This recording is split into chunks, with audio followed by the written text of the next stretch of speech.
நரசாபுரம்ங்கிற கிராமத்துல கங்கையா கமலம்மான்னு தம்பதிகள் நடுத்தர வாழ்க்கைய வாழ்ந்துகிட்டு இருந்தாங்க.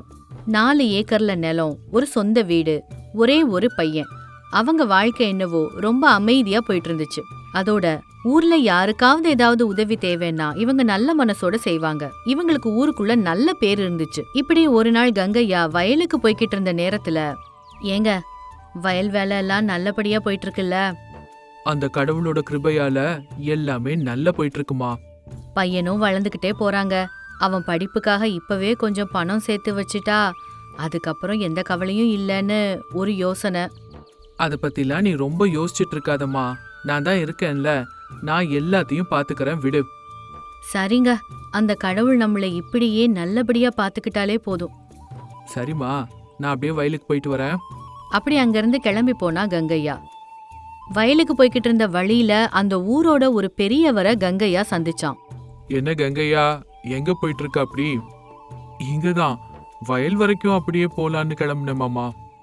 என்னவோப்பா, அந்த வயல்லையே பழியா கிடந்து கஷ்டப்பட்டு உழைக்கிற. உடல் உழைப்பு இல்லாம ஒரு பைசா கூட நம்மளால சேர்க்க முடியாதே மாமா. உன் வயசுல நான் கூட இதே மாதிரிதான் சுறுசுறுப்பா இருந்தேன்டா. அது எனக்கு தெரியாதா மாமா? உங்களை எல்லாம் பார்த்துதானே சின்ன வயசுல நான் இதெல்லாம் கத்துக்கிட்டேன். சரிதான்ப்பா, நீ எப்பவும் இதே மாதிரி கஷ்டப்பட்டு உழைக்கிற உழைப்ப மட்டும் நம்பு. குறுக்கு வழியில எல்லாம் போயிடாதப்பா. சரிங்க மாமா, நான் வயலுக்கு போயிட்டு வரேன். அப்படி அங்கிருந்து கிளம்பி போயிட்டாரு கங்கையா. நாட்கள் நகர்ந்துச்சு. எல்லாரோட வாழ்க்கையும் சந்தோஷமா நிம்மதியா போயிட்டு இருந்துச்சு. சரியா அந்த நேரம் நாகண்ணா அப்படின்னு ஒரு பெரிய வியாபாரி கோட்டு சூட்லாம் போட்டுக்கிட்டு கம்பீரமா பட்டணத்துல இருந்து கிராமத்துக்கு வந்தான். ஏங்க, இங்க தங்கறதுக்கு ஏதாவது வசதியான இடம் இருக்கா?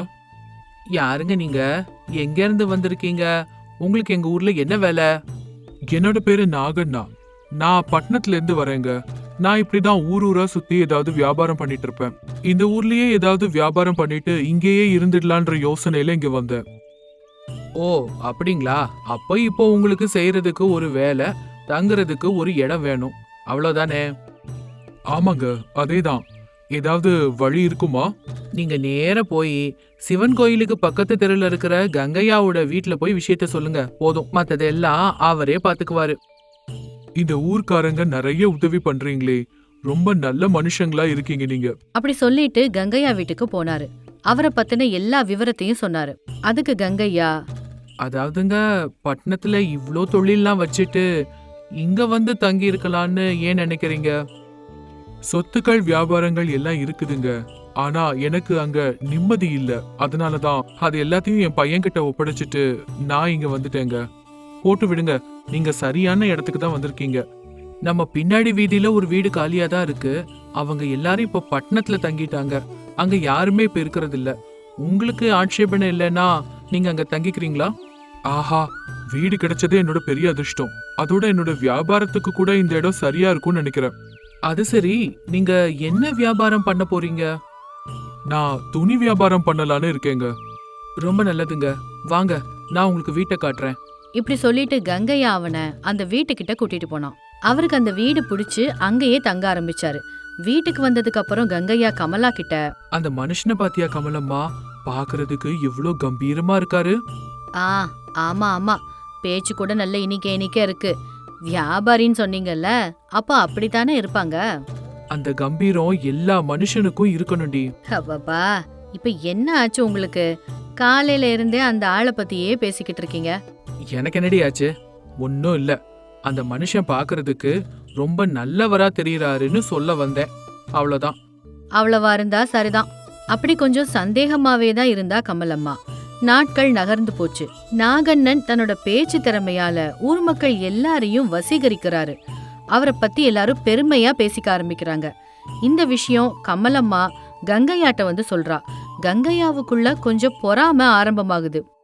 அந்த நாகண்ணன் ரொம்ப நல்லவருங்க, ஊர் மொத்தமும் அவரை பத்தி பெருமையா பேசுது. வியாபாரி இல்லையாமா, அதான் வாயிலேயே வடை சுட்டு எடுக்கிறதுல ரொம்ப கில்லாடி போல இருக்கு. ஆனா அவருக்கு கொஞ்சம் கூட கர்வமே இல்லைங்க. எல்லாரோடையும் ரொம்ப நல்லா பழகுறாரு. போதும் போதும், கொஞ்சம் கவனமா இருக்கிறது எப்பவுமே நல்லது.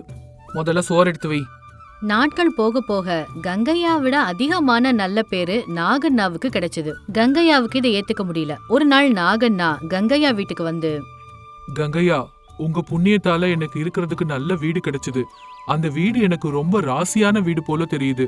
வியாபாரம் கூட நான் நினைச்சதை விட அதிகப்படியான லாபம் சீக்கிரமே கொடுத்துருச்சு. அது சரி, எல்லாம் நல்லபடியா தானே நடந்திருக்கு? ஆமாங்க, நான் அந்த வீட்டோட எஜமானன்ட்ட கூட பேசினேன். நம்ம ஊர் பெரியவர் மூலமா அவருக்கு நான் லெட்டர் எழுதினேன். நீங்க இப்போ எதை பத்தி பேசிட்டு இருக்கீங்க? அது வேறொன்னும் இல்லைங்க, இந்த இடமும் இந்த வீடும் எனக்கு ரொம்ப ரொம்ப ராசியானது ஆயிடுச்சுல்ல, அதனாலதான் இந்த வீட்டை நானே வாங்கிக்கலான்னு பாக்குறேன். என்னது, அந்த வீட்டை நீங்க விலைக்கு வாங்க போறீங்களா? அவங்களாம் நிறைய விலை சொல்லுவாங்களே, உங்ககிட்ட இருக்கிறது எல்லாமே ஆவியா போயிடும். அதெல்லாம் இல்லைங்க, நான் அவங்க கிட்ட எல்லாம் பேசிட்டேன். இன்னும் ஒரு வாரத்துல அந்த வீட்டை என்னோட பேர்ல மாத்தி எழுதி கொடுக்கறேன்னு அவங்க சொல்லிட்டாங்க. அப்படியா? நல்லது நல்லது. இது சொல்லிட்டு போகதான் வந்தேன். அன்னைக்கு கண்டிப்பா நீங்க என் கூடவே இருந்தாகணும். அப்படி சொல்லிட்டு அங்கேருந்து போயிட்டாரு நாகண்ணா. கங்கையாவுக்கு பொறாம இன்னும் அதிகமாச்சு. என்ன ஆனாலும் சரி, அவனும் கூட ஏதோ ஒரு வியாபாரம் பண்ணி நிறைய சொத்துக்கள் சேர்க்கணும்னு முடிவு பண்ணான். கமலம், அந்த நாகண்ணா ரொம்ப ரொம்ப அதிர்ஷ்டக்காரன் லடி. இருக்கலாம். இப்ப என்ன அதுக்கு? வந்து 6 மாசம் கூட ஆகல, அதுக்குள்ள அவன் இருக்கிற வீட்டை அவனே வாங்கிக்க போறானாம். அப்படியா? போட்டும். லக்ஷ்மி தேவியோட அருள் இருந்தா ஏதுதான் நடக்காது சொல்லுங்க. இது எல்லாமே அவர் பண்ண வியாபாரத்தினால தானே. அதனாலதான் நானும் இப்போ ஒரு முடிவு எடுத்திருக்கேன். என்னங்க அது? இனிமேல இருந்து நானும் ஏதோ ஒரு வியாபாரம் பண்ணி பணம் சம்பாதிக்க போறேன். அப்ப ஊர்க்காரங்க எல்லாம் மறுபடியும் என்ன பத்தி தான் பெருமையா பேசுவாங்க. நான் கூட கோட்டு சூட் எல்லாம் போட்டுக்கிட்டு ரொம்ப கர்வமா ஊருக்குள்ள தெரிவேன். போதும் போதும் உங்க பைத்தியக்கார யோசனை. வியாபாரம்னா சும்மாவா? அவருக்கு அதுல நிறைய அனுபவம் இருக்க போய் இவ்ளோ சீக்கிரமா லாபம் எடுத்துட்டாரு. அது மட்டுமா, வியாபாரம்னா அதுக்கு நிறைய முதலீடு போடணுமே. போடுவோம். நம்மளோட 2 ஏக்கர் நிலத்தை வித்துடலாம். இதுல என்ன இருக்கு? லாபம் வந்துருச்சுன்னா 4 ஏக்கரா திரும்ப வாங்கிக்கலாம். நீங்க நினைக்கிற மாதிரி அது அவ்வளோ சுலபம் கிடையாது. இப்ப நம்ம ரொம்ப நிம்மதியா சந்தோஷமா வாழ்ந்துகிட்டு இருக்கோம். அப்படி இருக்கும்போது எதுக்கு இதெல்லாம்? நம்ம பையனுக்காக, அவனோட நல்ல எதிர்காலத்துக்காக தான். எனக்கு என்னவோ உங்க பேச்செல்லாம் கேட்டா அவ்வளோ சரியா படலங்க. இந்த மாதிரி பைத்தியக்காரத்தனமான யோசனையை விட்டுட்டு பேசாம தூங்குங்க அப்படி எச்சரிக்கை பண்ணா. ஆனாலும் கங்கையா அதெல்லாம் காதுலயே வாங்கிக்கல. கொஞ்ச நாட்கள் கழிச்சு அவன் நினைச்ச மாதிரியே அவனோட 2 ஏக்கர் நிலத்தை வித்தான். அது கூட நாகண்ணனுக்கே விக்கிற நிலைமை தான் அவனுக்கு வந்துச்சு. நீங்க என்னங்க இந்த வியாபாரத்துல இறங்கிட்டீங்க? பணம் சம்பாதிக்கிறதுக்கு யாருக்கு தான் ஆசை இருக்காது சொல்லுங்க? பக்கத்து ஊர்ல இருந்து வந்து வியாபாரம் பண்ற உங்களையே எங்க ஊர்க்காரங்க இவ்ளோ நம்பும் போது என்ன நம்ப மாட்டாங்களா? இது அவ்வளவு சுலபமான விஷயம் இல்ல. வெளியூர்காரங்க உங்களை ஏமாத்துறதுக்கு பாப்பாங்க. ரொம்ப ரொம்ப ஜாக்கிரதையா இருக்கணும். போது நிறுத்துங்க. உங்களுக்கு போட்டியா நான் வந்துருவேன்னு தானே உங்களோட பயமே? அப்படிலாம் இல்லைங்க, உங்க நல்லதுக்காக தான் நான் சொல்றேன். எங்க நல்லதை பாத்துக்கிறதுக்கு எங்களுக்கு தெரியும். எங்களுக்கும் பட்டணத்துல ஆளுங்க எல்லாம் இருக்காங்க. நாங்க எல்லாம் பாத்துக்குவோம். அப்படி நாகண்ணன் சொன்னதை காதுல வாங்கிக்காம போயிட்டாரு. முதல்ல எல்லாமே நல்லா தான் போயிட்டு இருந்துச்சு. ஊர்ல இவரோட வியாபாரத்துக்கு எந்தவித குறைவும் இல்ல. வித்த 2 ஏக்கருக்கும் சேர்த்து 4 ஏக்கரா திரும்பி வாங்கினாரு. இப்போ கமலம்மா, ஏங்க வேண்டான்னு சொல்ல சொல்ல கேட்காம செஞ்சீங்க. சரி, இப்போ வீட்டை புதுப்பிச்சு கட்டிக்கிட்டோம். நம்ம 4 ஏக்கர் நிலம் இப்போ 8 ஆயிடுச்சு. இனி இது போதுங்க. போதும்னா என்னடி அர்த்தம்? நான் இன்னும் நிறைய நிறைய சம்பாதிக்கலான் இருக்கேன். அந்த நாகண்ணனை விட அதிகமா சம்பாதிச்சு காட்டணும். ஊர்ல நம்மள பத்தி எல்லாரும் பெருமையா பேசணும். இப்ப உள்ள சொத்துகளும் பேரும் போதாதாயா? நாகண்ணனோட சொத்துக்களை பத்தி ஏன் யோசிக்கிறீங்க? அவங்களுக்கு உள்ளது அவங்களுக்கு. இனி தேவையில்லாத இந்த பேராசையெல்லாம் வேணுமா? உனக்கு என்னடி தெரியும்? வாயை மூடிக்கிட்டு சம்பாதிக்கிறது நான் தானே. என்ன பண்ணணும்னு நான் முடிவு பண்ணிக்கிறேன். அப்படி மனைவி மேல கோவப்படுறாரு கங்கையா. ரொம்ப நாட்கள் வரைக்கும் எல்லாம் சுமூகமாவே தான் போய்கிட்டு இருந்துச்சு. ஆனா ஒரு தடவை அவனோட பட்டணத்து நண்பர் பணத்தை எல்லாத்தையும் வாங்கிக்கிட்டு சரக்குகள் அனுப்பல. அதனால வியாபாரத்துல பெரிய நஷ்டம் வந்துச்சு. பாத்தீங்களா என்னாச்சுன்னு? பாத்தீங்களா? உங்களுக்கு நான் அன்னைக்கே சொன்னேன்ல, தேவையில்லாத பேராசை இப்படிதான் ஆகும்னு. என்னோட நண்பன் என்ன இப்படி மோசம் பண்ணுவான்னு நான் கொஞ்சம் கூட நினைச்சே பார்க்கல கமலா. உலகத்துல எல்லாரும் எல்லா நேரமும் ஒண்ணு போல இருக்கிறது இல்ல. அதுவும் இது வியாபாரங்க. இந்த மாதிரி ஆளுங்க கிட்ட ஜாகிரதையா இருக்கணும்னு நாகண்ணன் கூட அப்பப்ப சொல்லிட்டே இருந்தாரு. ஆமா கமலா, சம்பாதிக்கிற வெறியில நான் உங்க யாரு பேச்சையுமே காதுல வாங்கல. அனாவசியமா உங்க எல்லாரையும் இப்படி நடு வீதியில கொண்டு வந்து நிறுத்துற நிலைமைக்கு கொண்டு வந்துட்டேன். இதோட போச்சேன்னு நினைச்சு விட்டுருங்க. இனி இது எல்லாத்தையும் விட்டுட்டு நம்ம வேலையை நம்ம பார்த்துட்டு எப்பவும் போல நம்ம வாழலாம். இப்படி பேசிட்டு இருக்கும்போது அங்க நாகண்ணன் வந்தாரு. விஷயம் கேள்விப்பட்டேன் கங்கையா, ரொம்ப ரொம்ப வருத்தமா இருக்கு. உங்களுக்கு ஏதாவது உதவி தேவைப்பட்டா எப்ப வேணா நீங்க என்ன வந்து கேட்கலாம். ரொம்ப நன்றிங்க ஐயா, இந்த வார்த்தை ஒன்னே எனக்கு போதும். அன்னைக்கே உங்க வார்த்தையை நான் ஒழுங்கா கேட்டிருந்தேன்னா எனக்கு இந்த மாதிரி ஒரு நிலைமை இப்போ வந்திருக்காது. போட்டு விடுங்க, வியாபாரத்துல இதெல்லாம் சகஜம். கீழே விழுந்தவனுக்கு எந்திரிச்சு நிக்கவும் தெரியணும்ல. மறுபடியும் சம்பாதிப்போம். போட்டும் விடுங்க, பரவாயில்ல. நீங்க எனக்கு துணையா இருந்தீங்கன்னா நான் இன்னும் தைரியமா முன்னேறி போவேங்க. இப்படி சொன்னாரு கங்கையா. அன்னையில இருந்து அவரு இருக்கிறத வச்சுட்டு தன்னோட குடும்பத்தை ரொம்ப சந்தோஷமா பாத்துக்கிட்டாரு. ஆசைகள் இருக்க வேண்டியதுதான், ஆனா அளவுக்கு அதிகமான பேராசை மனுஷனை தன்னோட மதிப்பையே இழக்க செஞ்சிரும். போதும் என்கிற மனமே பொன் செய்யும் மருந்துன்னு பெரியவங்க ஒன்னும் சும்மா சொல்லல இல்லையா? ஸ்ரீபுரம் ஒரு சின்ன கிராமம். காலை நேரத்துல கிராமத்துல கோயிலுக்கு பக்கத்துல சில கிராமவாசிகள் உட்கார்ந்து பேசிக்கிட்டு இருந்தாங்க. ஸ்ரீனு ரமேஷ்னு 2 நண்பர்கள் கோயிலுக்கு பக்கத்துல உட்கார்ந்து பேசிட்டு இருந்தாங்க. கிராமத்துல உள்ள ஏதோ புதிய வாய்ப்பை பத்தி பேசிட்டு இருந்தாங்க. ரமேஷ், இத பத்தி கேட்டியா? எதை பத்திடா? எதை பத்தி சொல்ற? எல்லாரும் ஏதோ பேசிக்கிறாங்க, ஊர்ல ஏதோ புதுசா என்னெல்லாமோ நடக்குதாம். ஆமாடா, பட்டணத்துல இருந்து ஏதோ ஒரு நிறுவனம் நம்ம கிராமத்துக்கு இயற்கை வேளாண்மை பயிற்சி அளிக்கிறதுக்காக வராங்களாம். அப்படியா? நிஜமாவா? ஆமாண்டா, விவசாயிகளுக்கு நல்ல நாத்துகளை எப்படி பராமரிக்கணும், எப்படி பயிர் செய்யணும் மட்டும் இல்லாம புது தொழில்நுட்பங்களை பத்தி கூட ஏதோ பயிற்சி தராங்களாம். உண்மையா ஸ்ரீனு? இது ரொம்ப ரொம்ப அரிதான அவகாசம் தான். இயற்கை வேளாண்மை பண்ணுனா நம்ம பயிர்களுக்கு கூட நல்ல விலை கிடைக்கும்டா. ஆமாண்டா, எனக்கும் அதுதான் தோணுச்சு. சரி, அப்போ நீ இந்த பயிற்சிக்கு போக போறியா? நானும் அதான் யோசிச்சுட்டு இருக்கேன்டா. ஆனா இந்த பயிற்சிக்கு நம்ம போனோம்னா 2 வாரம் வயல் வேலைகள் எதுவும் பண்ண முடியாது. அதான் கொஞ்சம் யோசனையா இருக்கு. நீ என்ன செய்ய போற? நான் கண்டிப்பா போலான் இருக்கேன் ஸ்ரீனு. இந்த மாதிரி வாய்ப்பு நமக்கு திரும்ப கிடைக்காது. இயற்கை விவசாயம் பண்றதன் மூலமா நம்ம நிலங்கள்ல இருந்து நம்ம அதிக லாபம் ஈட்டலாம். அது கூட சரிதான்ப்பா. சரி, யோசிக்கலாம். அதுக்கு முன்னாடி இந்த பயிற்சியை மட்டுமாவது நம்ம எடுத்துக்கலாம். இப்படி 2 பேரும் பேசிட்டு இருந்தாங்க. அந்த சமயத்துல கோபாலும் சரளாவும் கோயில் கிட்டக்க வந்தாங்க. இவங்க 2 பேரும் பேசிட்டு இருக்கிறத கேட்டுட்டு கொஞ்சம் நக்கலா இப்படி சொன்னாங்க. என்னப்பா சீனு, ரமேஷ், எதை பத்தி 2 பேரும் பேசிட்டு இருக்கீங்க? அதான் கோபாலு, ஏதோ ஒரு நிறுவனம் நம்ம ஊருக்கு வந்து இயற்கை விவசாயத்தை பத்தி ஏதோ பயிற்சிகள் கொடுக்க போறாங்களாமே, அத பத்தி தான். ஓ, அந்த இலவச பயிற்சி வகுப்புகள் பத்தி பேசிட்டு இருக்கீங்களா? அதான் அவங்களோட பயிற்சி வகுப்புல போய் சேரணும்னா 2 வாரங்கள் வயல் வேலைகளுக்கு போக முடியாது. அதனாலதான் கொஞ்சம் யோசிச்சுக்கிட்டு இருக்கேன். அட, எவனாவது இலவசமா இந்த மாதிரி பயிற்சி எல்லாம் கொடுப்பானா? இது அவங்க வியாபாரத்துக்காக ஏதோ பண்றாங்கன்னு நினைக்கிறேன். அவங்க வார்த்தையெல்லாம் நம்பாத. கோபாலு, நீ இந்த மாதிரியா சொல்ற? ஆனா இந்த மாதிரி பயிற்சி எடுத்துக்கிட்டா நம்ம கிராம விவசாயிகளுக்கு நல்லதுன்னு நினைச்சனேப்பா. நீ வரப்போறது இல்லையா? யாராவது வெளியூர்காரங்க பேச்ச கேட்டுட்டு சொந்த நிலத்தை நாசம் பண்ணிக்குவாங்களா சொல்லு? ஸ்ரீனு அண்ணா, நீங்க 2 வாரம் வயல் வேலையை விட்டுட்டு போயிட்டீங்கன்னா அப்புறம் உங்க நிலம் எல்லாம் காஞ்சு போயிடாதா? இவங்க ஏதோ மோசடிக்காரங்க மாதிரி தெரியுது. இவரோட பேச்ச தயவு செஞ்சு கேளுங்க. நீங்க வீட்லயே இருங்க. நீங்க இந்த மாதிரி சொல்றது சரியில்லை.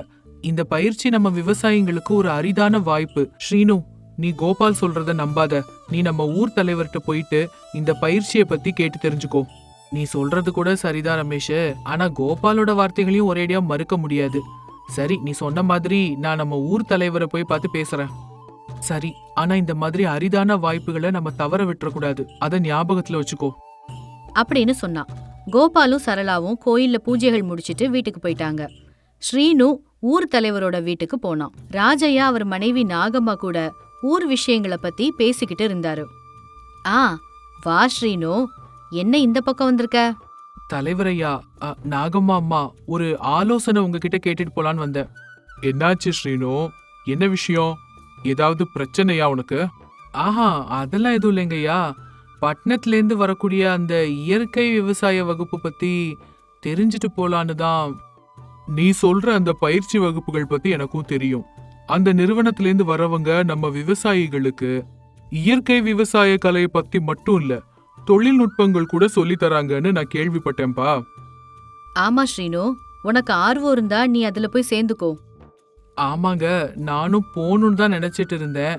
ஆனா கோபால் என்னவோ இது ஏதோ ஒரு மோசடி வேலை, வயலை விட்டுட்டு போனா நஷ்டமாகும்னு சொல்றான். ஐயோ, அப்படியா சொன்னா அவன்? ஆமாமா, ஆனா இன்னொரு பக்கம் ரமேஷ் என்ன போக சொல்லி சொல்றான். நான் இப்போ ஒரே குழப்பத்துல இருக்கேம்மா. ஸ்ரீனு, கோபால் புதுசா வர ஆட்களை நம்ப மாட்டான். இந்த பயிற்சி உனக்கும் கிராமத்து மக்களுக்கும் நன்மையா தான் இருக்கும். ரமேஷ் உன்னோட நண்பன், அதனால ரமேஷ் சொல்ற ஆலோசனை உன்னோட நன்மைக்காக தான் கண்டிப்பா இருக்கும். ஆமா ஸ்ரீனு, இந்த மாதிரி வாய்ப்புகள் அரிதாதான் கிடைக்கும். நீ பயிற்சிக்கு போய் இயற்கை விவசாயத்தை கத்துக்கிட்டு திரும்பி வா. உன்னோட நிலத்துக்காக நீ கொஞ்சம் நேரம் செலவழிக்கிறதுனால எதிர்காலத்துல அதிகமா லாபம் சம்பாதிக்க முடியும்.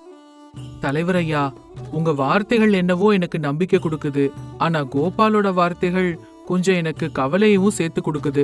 நான் ஒரு நாள் நேரம் எடுத்துக்கிட்டு இதுக்கு முடிவு பண்றேன். சரி ஸ்ரீனு, போயிட்டு வா. அப்படி ராஜையா சொல்லி அவனை வீட்டுக்கு வழி அனுப்பி வச்சாரு. வீட்டுக்கு போனதுக்கு அப்புறமும் கோபால் சொன்னதே தான் யோசிச்சுட்டு இருந்தான். அவனோட மனைவி சுமதி கிட்ட இந்த பயிற்சிகளை பத்தி சொன்னான். என்னங்க, நீங்க இந்த இயற்கை விவசாய வகுப்புகளுக்கு போக போறீங்களா இல்லையா? சுமதி, எனக்கும் இதுக்கு போகணும்னு தான் இருக்கு. ஆமாங்க, ரமேஷ் அண்ணா சொன்ன மாதிரி இது ஒரு அரிதான வாய்ப்பு. நம்ம நிலத்துல இருந்து நமக்கு அதிகமான லாபம் கிடைக்கும். சுமதி, நீ சொல்றது சரியா இருக்கலாம். ஆனா கோபால் என்னவோ இது மோசடி, நிலத்தை விட்டுட்டு போனா நஷ்டமாயிரும்னு சொல்றான். 2 வாரம் வரைக்கும் வயல் வேலையெல்லாம் விட்டுட்டு போகணும். நான் இப்போ ஒரே குழப்பத்துல தான் இருக்கேன். கோபால் அண்ணாவை பத்தி உங்களுக்கு தெரியாதா? அவர் புது ஆட்கள் எல்லாம் நம்ப மாட்டாருங்க. ரமேஷ் அண்ணாவும் தலைவரையாவும் உங்க நல்லதுக்காக தான் கண்டிப்பா சொல்றாங்க. இந்த அருமையான வாய்ப்பை தவற விட்டுறாதீங்க. நீ சொல்றது சரியாவே இருக்கலாம். ஆனா என்னால கோபாலோட வார்த்தைகளை அலட்சியம் பண்ண முடியல. நான் இதுக்கெல்லாம் போகலம்மா, வயல் வேலைக்கே போறேன். ஐயோ, என்னங்க இது ஒரு பைத்தியக்கார யோசனை.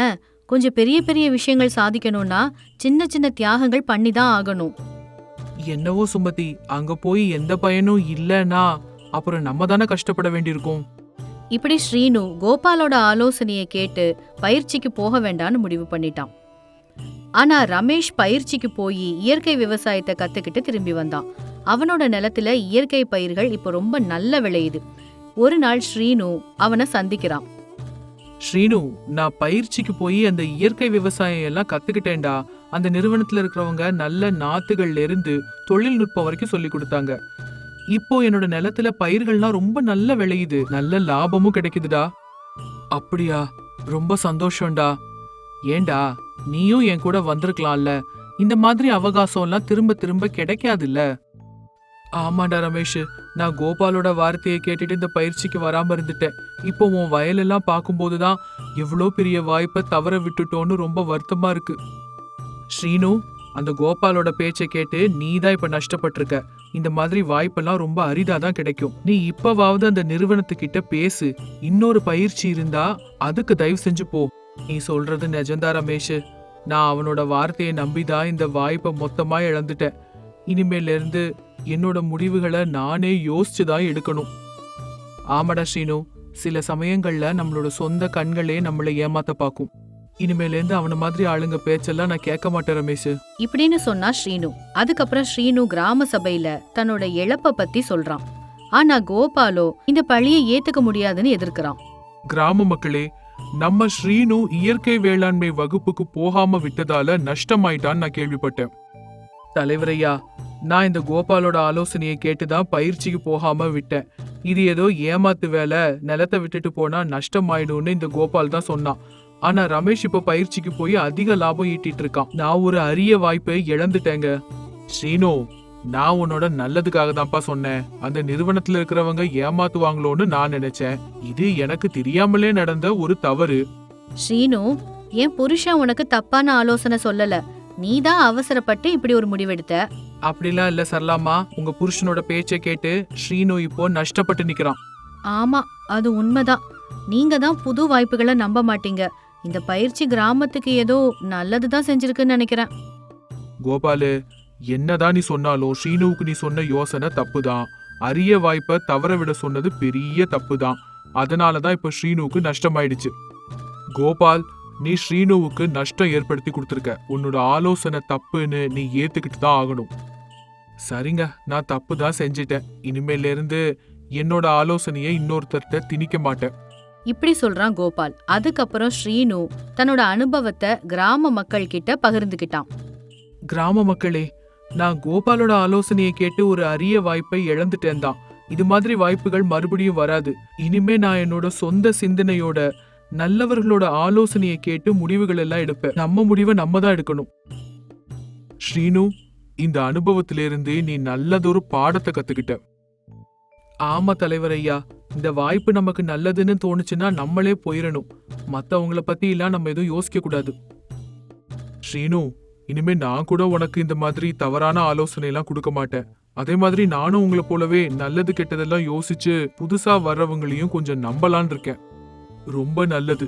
இந்த மாதிரி நஷ்டம் வரும்லாம் நம்ம நினைக்காம கொஞ்சம் யோசிச்சு எல்லா விஷயத்திலயும் முடிவெடுக்கணும். ஆமா, சில வாய்ப்புகள் ரொம்ப அரிதாதான் நமக்கு கிடைக்கும். இனிமே அந்த நிறுவனம் மறுபடியும் இலவசமா பயிற்சி கொடுக்காம கூட போகலாம். இது மூலமா உண்மையிலேயே நஷ்டப்பட்டது யாரு? நம்ம ஸ்ரீனு தானே. நான் தான் கத்துக்கிட்டேன் இல்லைங்கய்யா. மத்தவங்களுக்கு எல்லாம் இந்த பயிற்சியை நானே கொடுக்கறேன். இப்படி சொன்னா ரமேஷ். ரொம்ப நல்லது ரமேஷ்.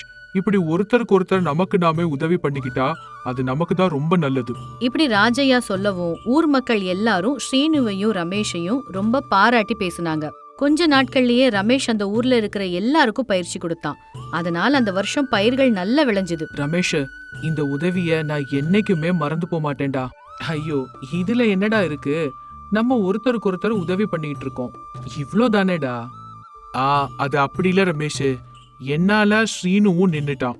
ஆனா நீ இப்போ எங்க எல்லாருக்கும் உன்னோட கல்விய தானமா கொடுத்திருக்க. உன்னாலதான் இந்த வருஷம் எல்லாரோட வயல்லையும் நல்ல விளைச்சலும் வருமானமும் வந்திருக்கு. அதெல்லாம் ஒன்னும் பரவாயில்ல கோபால். நம்ம எல்லாம் சேர்ந்து இன்னும் நல்லா வேலை செஞ்சு வரப்போற அடுத்த வருஷத்துலயும் இன்னும் அதிகமான வருமானத்தை எடுக்கலாம். இப்படி சொன்னா ரமேஷ். அன்னையிலிருந்து அவங்க எல்லாருமே இயற்கை முறையில விவசாயம் பண்ண ஆரம்பிச்சாங்க. அரிய வாய்ப்புகளை சரியான நேரத்துல பயன்படுத்திக்க நம்ம விட்டுட்டோம்னா நம்ம நஷ்டமடையலாம். நல்ல ஆலோசனைகளை கேட்டு சொந்த சிந்தனையோட தான் நம்ம முடிவுகள் எடுக்கணும்.